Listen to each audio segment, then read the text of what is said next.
Good morning, everybody.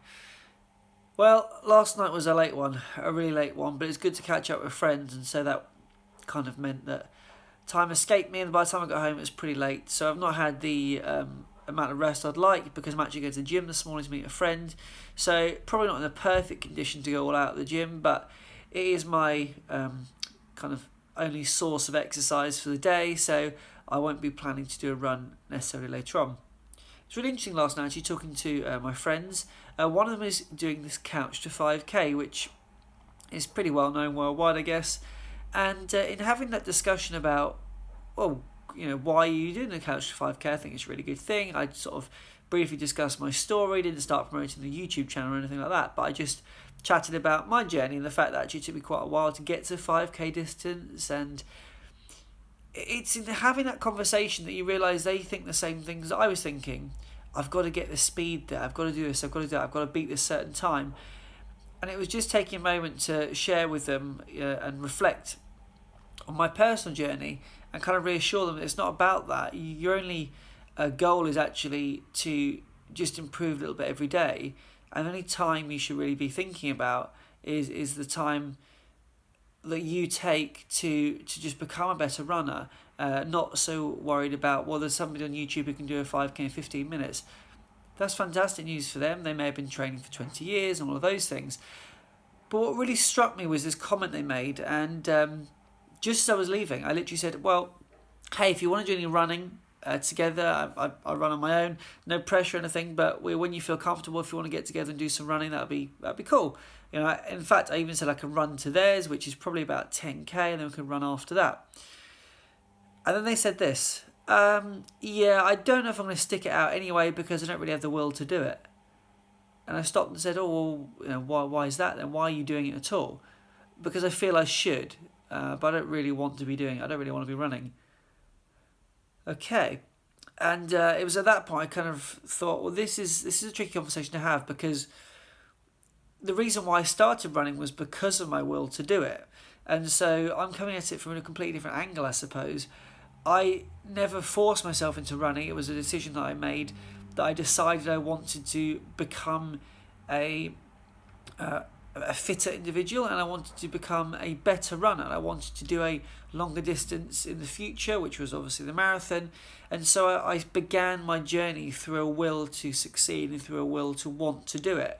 And even now, the reason why I continue to go out, and the reason why even when I was went through a phase of, let's call it the injury, it would have been so easy at that point to go, you know what, my body's telling me I can't do this, I'll just give up. It would have been so easy. I could have just closed the YouTube channel down, nobody would have known, and that would have been it, and I would have just carried on my life and never really thought about it again.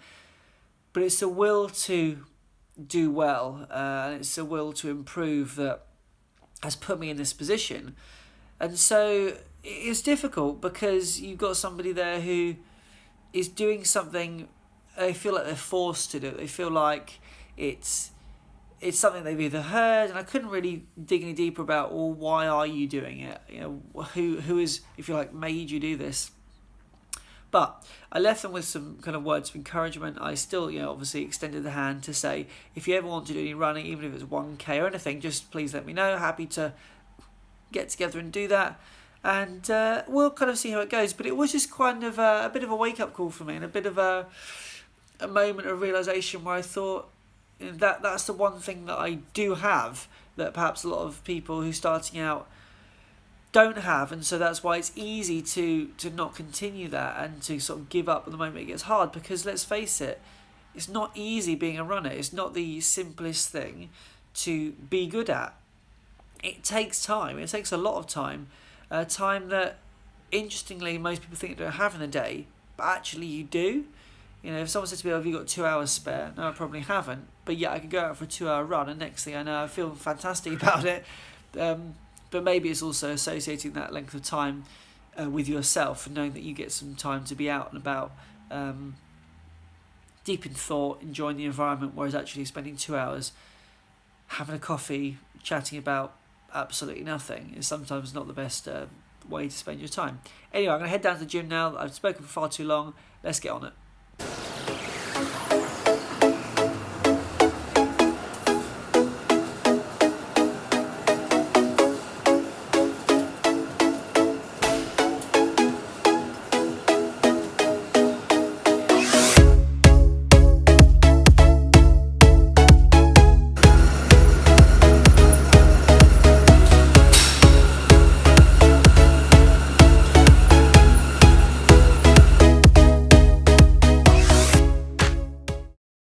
Okay, gym done. A little bit of activity down there on the stair machine, and did a little bit of rowing, a little bit of leg work, and you would have seen the sign that's up. A little bit warmer than usual. It's been like that for a long time. You saw a big fan they put in, and just to give you some context on that, that one fan is the only fan in the entire gym, which obviously goes a long way back, and unless you're stood on top of it, it produces very little air at all.